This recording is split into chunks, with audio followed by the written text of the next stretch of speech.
할렐루야. 하나님의 은혜와 사랑이 함께하는 이 귀한 시간 되기를 주님의 이름으로 축원합니다.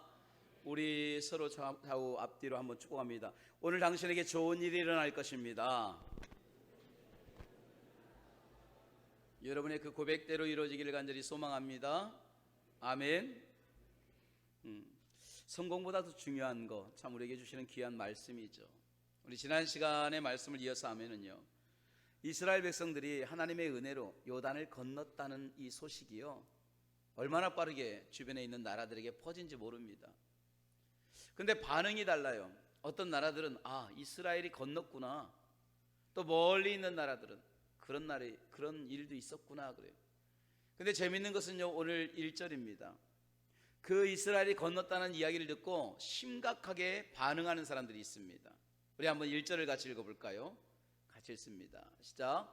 요단 서쪽의 아모리 사람의 모든 왕들과 해변의 가나안 사람의 모든 왕들이 여호와께서 요단의 물을 이스라엘 자손 앞에서 말리시고 우리를 건너게 하셨음을 듣고 마음이 녹았고 이스라엘 자손들 때문에 정신을 잃었더라. 여러분, 특별히 오늘 성경에 나오는 이 가나안 사람들의 왕들, 아모리 사람들의 왕들이 이스라엘이 요단을 건넜다는 이야기를 듣고 충격을 받는 거예요. 어느 정도로 충격을 받느냐? 마음이 녹아요. 정신을 잃어버립니다. 왜 그랬을까요? 아니, 멀리 있는 사람들은 그런가 보다 하고, 여러분 막 마음이 녹고 정신을 잃어버린 때가 있습니까? 어떤 이야기를 듣고 막 충격을 받고 마음이 녹고 정신을 잃어버릴 때가 있었을 거예요. 그때는 언제냐? 내 일이 될 때 우린 그렇게 돼요. 사실 다른 사람, 남의 이야기, 다른 나라의 이야기는요, 충격은 받지만 그렇게 마음이 녹을 정도는 아닐 거예요. 이렇게 생각하면 됩니다. 요즘 전쟁이, 우크라이나 전쟁, 또 이스라엘 전쟁이 많이 일어나잖아요. 여러분, 이스라엘 전쟁이나 우크라이나 전쟁 보면서 어떤 마음이 듭니까? 전쟁이 일어났구나, 안타깝다, 많은 사람이 또 죽게 생겼구나, 희생당하는구나, 빨리 끝내야지, 우리 그런 마음일 거예요. 근데 내 마음이 녹고 정신이 잃어버린 사람이 별로 없을 겁니다. 왜 그런 줄 아십니까? 다른 나라의 일이기 때문에 그래요. 근데 전쟁을 겪은 사람들은요, 전쟁의 참상을 알아요. 그러니까 전쟁이란 이야기를 딱 들으면 벌써 가슴이 떨리기 시작하는 거예요. 전쟁이 얼마나 무서운지 압니다. 근데 요즘 젊은이들이 전쟁이 났다고 하면은 그런가 보다 그러잖아요. 오늘 이 사람들이 마음이 녹고 오늘 정신이 혼미하고 잃어버렸다, 이 말은 다른 게 아닙니다. 그들이 요단을 건넌 사건이 그저 멀리서 바라보는 일이 아니라 지금 내 일이 되기 때문에 그래요. 우리에게 닥칠 일이 되기 때문에 그래요. 남의 일이 아니라는 겁니다. 내 사건이 되고 내 일이 되니까 내 마음이 녹기 시작하고 반응이 달라지고 태도가 달라지는 거예요. 등 기대고 가만히 듣다가 갑자기 일어나면서 충격을 받기 시작하는 거예요. 왜 그렇습니까? 내 문제가 되니까. 제가 그런 경험을 있어요. 여러 번 이야기했지만 저는 내 문제로 받아들이면서 목회가 변하기 시작했습니다. 제가 사실상 오래전에 제 아내가 기도원을 가자고 그러더라고요. 저는 뭐 이렇게 시골에 처음에 목회를 하다 보니까요, 월요일날 되면은 크게 문화가 없어요. 그래서 가까운 곳에 또 가서 그냥 쇼핑하고 구경하고 등산하고 또 찜질방 가서 쉬면서 뒹굴뒹굴하고 또 잘 먹어요. 목회는 먹회다 그래가지고 제 스스로가 목회는 먹회다 해서 잘 먹었어요. 그래 월요일날 그렇게 어영부영 보냈는데 어느 날 제 아내가 기도원을 가자는 거예요. 그래서 목회자의 날 해서 세미나를 갔다 왔는데 은혜를 받아버린 거예요. 은혜를 받고 와가지고 내가 목회를 하면서 하는 걸 보니까 도저히 안 되겠나 봐요. 그래서 목사님 기도원 갑시다. 근데 제가 안 간다겠습니다. 여러분 신기하지 않습니까? 목사가 되면 아멘쯤 해야 되는데, 사모가 기도원 가자고 하기 전에 스스로가 가야 되는데 가자게도 안 간다고 버티는 거예요. 그래서 제가 안 갔어요. 막 이런 핑계 대고 저런 핑계 대고 나 도저히 못 간다, 나는 가만히 앉아있지를 못한다, 이런다 저런다. 그래도 안 되더라고요. 그래서 버티다 마지막에는 가정의 평화를 위해서 가주는 거였어요. 그러니까 은혜 받을 마음, 애절함, 간절함 이거 없습니다. 그냥 3박 4일 시간 잘 때우고 와가지고 가준 걸로 이제 족한 거예요. 그러려고 간 거예요. 근데 딱 갔더니요, 그 목사님들이 와가지고 미리 와서 예배 시작도 되기 전에 기도하기 시작하는데 충격이 되는 거예요. 막 충격을 받았다고 하니까 내가 잘못했구나, 내가 은혜 받았구나, 정말 내가 이렇게 사모해야 되는데, 이런 충격이 아니라 내가 잘못 왔구나 그랬어요. 여러분, 기도원에서 그분들 목회하면 막 기도하는 걸 보면 내가 잘못 왔구나 충격을 받은 거예요. 내가 이런 데인 줄 알았어. 내가 그래서 안 간다고 했잖아. 막 기도하기 시작하는데 얼마나 애절하게 기도하는지. 우리 보통 기도하는 거하고 달라요. 우리 보통 기도할 때 어떻습니까? 눈 감고 손 모으고 주여 그러잖아요. 전혀 그러지 않아요. 완전히 이건 무슨 그냥 막 하나님을 갈구하고 하는 그 모습이 얼마나 애절한지 몰라요. 근데 그런 모습에도 충격 안 받았어요. 그래서 제가 어떻게 했느냐, 이제 예배가 시작되면 길다고 하는데 예배 시간에 편하게 앉아서 좋을 곳을 찾기 시작하는 거예요. 가만히 그 본당을 돌아보니까 2층 뒤쪽에 계단 밑에가 참 좋더라고요. 은혜 받기 좋은 게 아니라 숨어서 잠자기가 좋아요. 그래서 숨어서 잠자려고 그 2층에 딱 앉아 있었어요. 그리고 등을 기댔습니다. 다리도 쭉 뻗고. 멀리 있으면 눈을 떴는지 안 떴는지 몰라요. 여러분들 눈은 뜨고 계세요. 다 알고 있으니까. 가까우니까. 그러니까 멀리 있는 거 모르니까 그냥 그러고 이렇게 있는데, 예배가 찬양이 끝나고 예배가 시작되는데, 예배가 시작되면서 잠을 자려고 눈을 이렇게 감았어요. 근데 10분이 지나도 잠이 안 오는 거예요. 시간이 좀 더 지나고 나는데 감았던 눈이 떠지기 시작하는 거예요. 말씀 한 절 한 절이요, 내게 주시는 말씀으로 들리기 시작하는 거예요. 그러면서 쭉 뻗었던 다리가 오므라지기 시작하고 무릎을 꿇기 시작하고. 그런데 말씀이 2시간 긴 말씀인데 어느 정도 되었을까요? 눈물이 흐르기 시작하는 거예요. 갑자기 눈물이 흐르기 시작하면서 통곡하고 그 말씀이 시작하면서 기도하는 시간이 되는데, 통성기도로 기도합시다 하는데 나도 모르게 막 통곡이 나오기 시작하는 거예요. 한 번도 못 잤어요. 나도 모르게 통곡이 나오면서 주님 죄송합니다, 주님 잘못했습니다, 막 고백이 나오기 시작하는 거예요. 여러분, 제가 그렇게 한 것은 한 가지입니다. 누가 시켜서 그런 게 아니에요. 그 말씀이 내게 주시는 말씀으로 받으니까 바뀌어지기 시작하는 거예요. 그냥 구경하려고 앉아있다가 멀리 기댔다가 내 문제로 들리기 시작하니까 태도가 변하기 시작합니다. 내가 앉은 자세가 달라지기 시작합니다. 받아들이는 강도가 달라지기 시작합니다. 그때부터 목회가 변하기 시작해요. 3박 4일 마치고 집에 왔는데 그 다음 주 며칠 안 돼서 월요일부터 목회자, 실천 목회라고 하는 목회자 대학이 있어요. 월요일마다 가서 은혜 받고 말씀 듣고 기도하고 오는 거예요. 월요일마다 찜질방 가고 놀러 다니고 등산 가고 여기저기 다니던 제가 그 순간부터 10년이 넘는 13년 동안 월요일마다 기도원에 가기 시작하는 거예요. 여러분, 13년 동안 기도원을 다니는데요, 아침에 주일 끝나고 그 피곤한 몸을 이끌고 새벽 6시에 나갑니다. 기차를 타고 가서 말씀 듣고 은혜 받고 기도하고 집에 도착하면 저녁 8시에서 9시예요. 근데 제가 피곤하겠어요? 안 피곤해요. 억지로 그냥 가면 그런가 보다 하고 피곤하겠지만, 말씀에 대한 사모함을 가지고 이거밖에 없습니다라는 애절함을 가지고 거기에 사모하다 보니까 피곤함도 없어지는 거예요. 그 말씀이 내게 들어오기 시작하는 거예요. 제가 설교를 이렇게 하면서 깨닫는 게 하나가 있어요. 뭐냐? 말씀을 전할 때에 은혜 받는 성도들은요, 공통점이 있습니다. 이 시간도 이렇게 보면 성도님들이 은혜 받으려고 하는데, 은혜 받는 성도들은 하나의 공통점이 있어요. 그게 뭐냐? 태도가 달라요. 말씀을 집중하기 시작합니다. 어떻게 해서는 나는 은혜 받으려고 하는 그 애절함이 그 눈에서 보이기 시작하는 거예요. 자, 우리 한번 서로 볼까요? 그 눈에 어때요? 애절함이 보이십니까? 아멘 좀 하시기 바랍니다.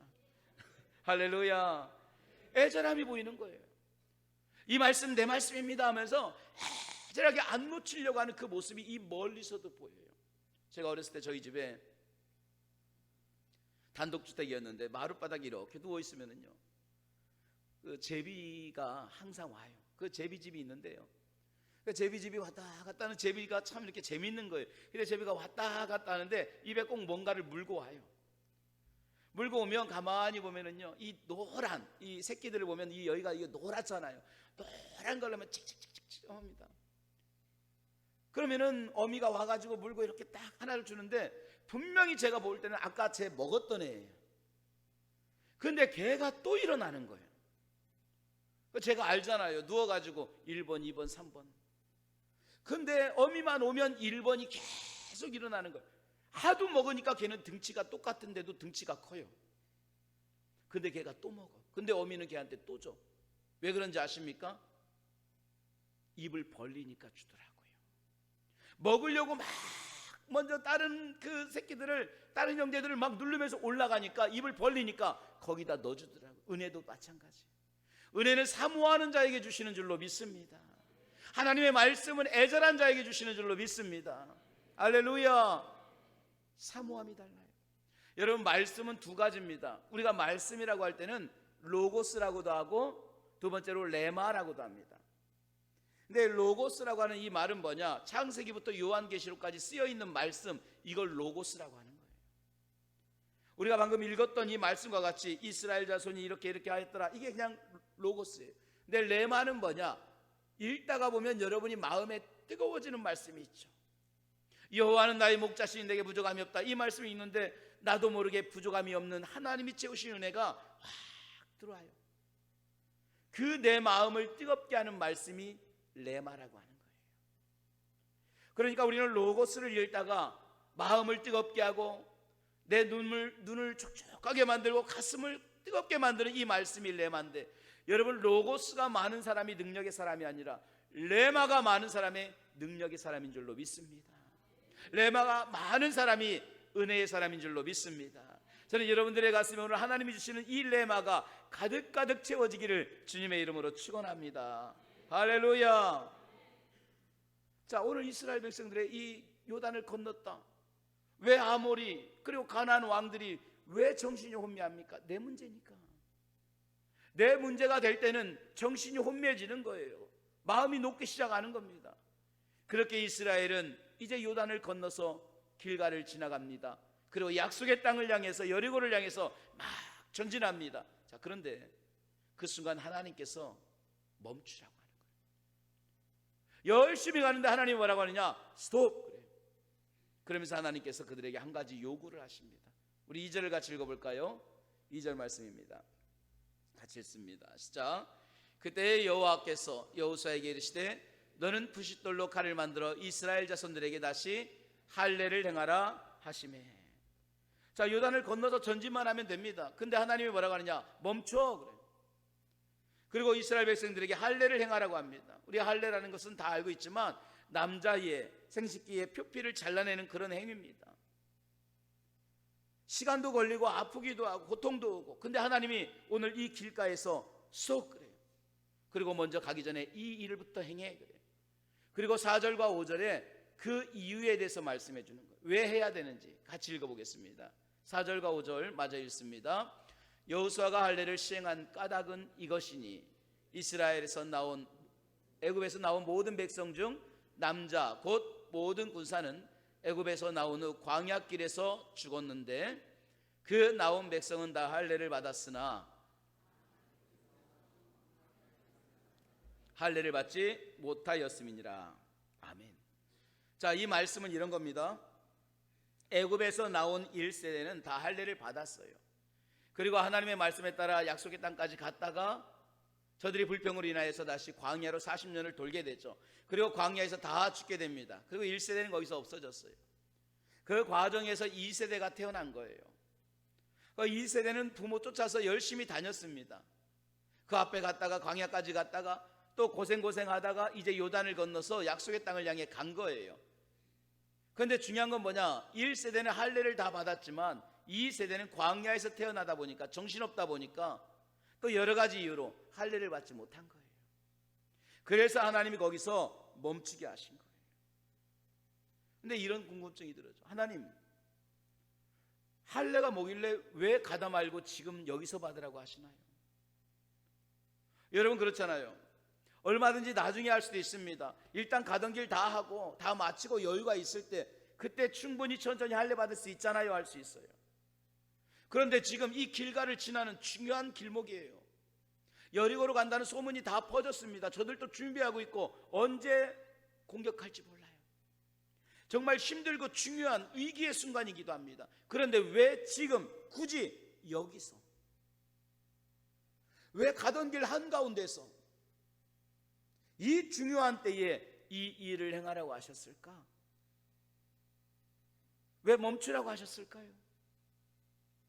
자, 이 말씀을 보면서 참 귀한 걸 깨달았습니다. 가만히 말씀을 묵상하는데 그렇군요. 하나님께서 전진하는 것보다 멈추게 하신 이유는 한 가지입니다.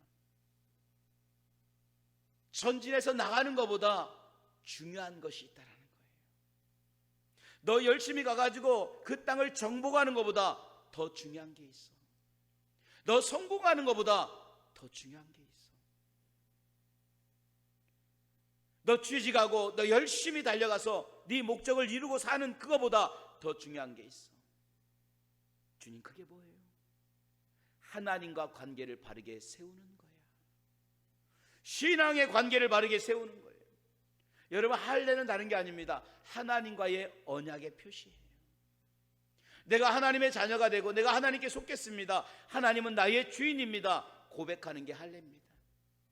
그래서 할례를 행함으로 인하여서 나는 하나님의 말씀 안에 순종하며 살겠습니다라고 하는 신앙의 고백의 행위가 할례였어요. 저들은 자식이 난 지 8일 만에 그 할례를 통해서 이는 하나님의 것이고 하나님의 자녀입니다, 이는 하나님의 순종의 자녀입니다 고백하는 거였어요. 하나님은 지금 그 고백을 원하시는 거예요. 이렇게 말합니다. 사랑하는 종아, 너 길가를 향해서, 여리고를 향해서 열심히 달려가지. 지금 너 성공을 위해서 그 열심히 달려가지. 성공을 하려고, 부유하게 되려고, 잘 먹고 잘 되고, 정말로 내가 세상에서 한번 떳떳하게 살아보려고, 형통케 되려고, 취업을 하려고, 좋은 대학 가려고 너 열심히 달려가지 않니? 주님, 그런데요, 근데 잠깐 그 길을 멈춰봐. 너 가던 길 잠깐 멈추고 나를 봐봐. 너 그거보다 중요한 게 있단다. 성공하는 것보다 중요한 게 있고, 내 목적한 것보다, 이루는 것보다 더 중요한 게 있어. 너 취업하고 잘 되고 돈 잘 벌고 승승장구하는 것보다 더 중요한 게 있단다. 주님, 그게 뭔데요? 나와의 관계를 바르게 세우는 거예요. 하나님과의 관계를 바르게 세워나가는 거, 이게 그 어떤 것보다 가장 중요하다라는 거예요. 여러분, 나는 살면서 돈 버는 게 가장 중요한 줄 알았어요. 나는 살아가면서 취업하고 승승장구하고 잘 되고 형통케 하는 것이 삶의 목적의 1순위였어요. 근데 하나님은 그 길을 멈추라는 거예요. 잠깐 스톱하라는 거예요. 그러면서 우리에게 말합니다. 그거보다 중요한 게 있다는 거예요. 하나님과의 관계를 바르게 세우는 거예요. 아무리 우리가 성공하고, 아무리 잘 먹고 잘 되고, 아무리 취업이 잘 되고, 아무리 승승장구할지라도 하나님과의 관계가 무너지면 이 모든 것이 다 무너질 수밖에 없는 거예요. 하나님과의 관계가 틀어지면 이 모든 성공, 이 모든 잘 되는 것은 모래 위에 성을 쌓아두는 것과 똑같은 거예요. 위태한 성공이 되는 거예요. 불안한 성공이 되는 거예요. 특별히 저는 우리 자녀들이 그들의 인생 속에서 하나님과의 관계를 바르게 세우며 살아갈 수 있도록 여러분 많이 기도해 주기를 주님의 이름으로 축원합니다. 우리가 자녀들을 위해서 기도할 때 그래요. 잘 되기를 원해서 기도하죠. 좋은 대학 가기를 원해서 기도합니다. 취직도 잘 되고 돈도 잘 벌고 좋은 집 사고 형통케 되기를 위해서 기도합니다. 근데 여러분, 그 기도 정말 중요하지만 그거보다 더 중요한 기도가 있어요. 다른 게 아닙니다. 그들이 하나님과의 관계를 바르게 세우는 거예요. 왜 그런지 아십니까? 약속의 땅에는 부모의 신앙이 아니라 자신의 신앙 고백으로 약속의 땅을 들어갈 수 있기 때문에 그런 거예요. 부모가 아무리 해줘도요, 한계가 있습니다. 결국 하나님의 약속은 나와 하나님의 관계 속에서 이루어지고 성취되는 줄로 믿습니다. 그래서 우리는 내 자녀들이 하나님 앞에 신앙의 고백이 중요한 거예요. 물론 우리 처음 교회 다닐 때는 부모가 가라겠어 가요. 지금 여기 교회 온 우리 어린 아이들도 그럴 거예요. 오늘 유치부 어린이부 다 물어보세요. 야, 너 어떻게 교회 왔어? 근데 그 아이들 중에서 갑자기 뭐라고 합니까? 주는 그리스도시요 살아계신 하나님의 아들입니다. 이런 애들이 있어요, 없어요? 그러면 좀 이상한 애예요. 너 어떻게 교회 왔어? 그럼 뭐라고 합니까? 엄마가 가라고 했어요. 아빠가 가라고 했어요. 우리 집이 원래 나 태어나자마자 기독교였는데요. 근데 야, 너 어떻게 교회 왔어? 막 눈물 흘리면서 주는 그리스도시요 살아계신 하나님의 아들입니다. 저도 그러지 않았어요. 여러분, 제가 어렸을 때 교회 간 거는요, 막 저희 집안이 무슨 뭐 대단한 집안이고 믿음이 좋아가지고 제가 주님 앞에 기도하지 않으면 엄청난 막 죄로 인하여 가슴이 아프고 그런 거 전혀 없었어요. 제가 교회 간 것은 딱 한 가지입니다. 먹으러 간 거예요. 놀러 간 거예요. 제가 처음에 교회 다닌 것도 그래요. 제가 이렇게 동네를 다니는데 제 친구가 지금 목사님 아들인데 처음 이사 와가지고 길을 잃어버린 거예요. 그 친구를 데리고 교회까지 데려다 줬습니다. 그래서 나오려고 했는데 그 목사님께서 음료수를 하나 주시는 거예요. 그러니까 제가 어렸을 때 음료수가 얼마나 귀합니까? 근데 저는 그거보다 음료수 하나보다 더 놀란 게 있어요. 목사님 냉장고를 여는데 음료수가 꽉 차 있었던 거예요. 저기는 거기서 은혜 받은 거예요. 난 목사 돼야 되겠다. 하나님, 내가 목사가 되면 저 음료수를 다 먹을 수 있잖아요. 지금도 기억납니다. 봉봉이라고 하는 그 음료수였어요.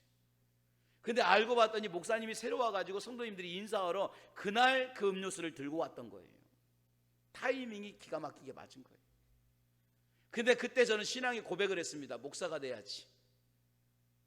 여기 제가 그래서 목사가 된 거예요. 다른 거 없어요. 제가 무슨 뭐 주는 그리스도시요 살아계신 하나님의 아들입니다. 나를 위하여 십자가에 죽으시고 이 고백 없었어요. 그런데 그렇게 성장하다가 지금 어때요? 지금은 제 신앙 고백으로 하나님 앞에 서는 거예요. 지금은 저를 위해 저희 어머니가 기도하고 저희 부모님이 기도하지만 지금 나는 하나님과의 관계 속에서 내 신앙의 고백으로 서는 거예요. 하나님의 약속은 내 신앙의 고백 위에 이루어지기 때문인 줄로 믿습니다. 우리 자녀들이 하나님 앞에 신앙의 고백이 온전히 세워져야 되는 것이 바로 이런 겁니다. 가끔 나무가 뿌리가 깊지 않으니까 쓰러지는 게 있어요. 여러분, 성공하는 것보다 더 중요한 게 뭔지 아십니까? 성공의 열매를 많이 거둔다 할지라도, 그 나무가 무성하다 할지라도 신앙의 뿌리가 없으면 결국은 그 성공의 열매로 넘어지게 되는 거예요. 작은 바람에도 무너지게 되는 거예요. 그래서 잘되기를 형통하기를 기도하기보다 하나님 앞에 온전히 서기를 기도할 수 있기를 주님의 이름으로 축원합니다. 인생을 살다 보면 바람이 불잖아요. 여러분, 인생이 살다 보면 험한 바람도 불고 태풍도 옵니다. 정말로 나도 힘들고 내 자녀들도 견디기 힘든 그러한 세상에 수많은 바람들이 우리에게 불어와요. 우리가 그걸 막아줄 수 없습니다. 그럴 때 그 수많은 바람과 환란과 갈릴리 바다에 풍랑이 칠 때 제자들이 두려워하던 것처럼 우리 두려운 그런 시기가 오는 거예요. 그럴 때 우리는 어떻게 해야 되느냐? 하나님 앞에 기도해야 되는 거예요.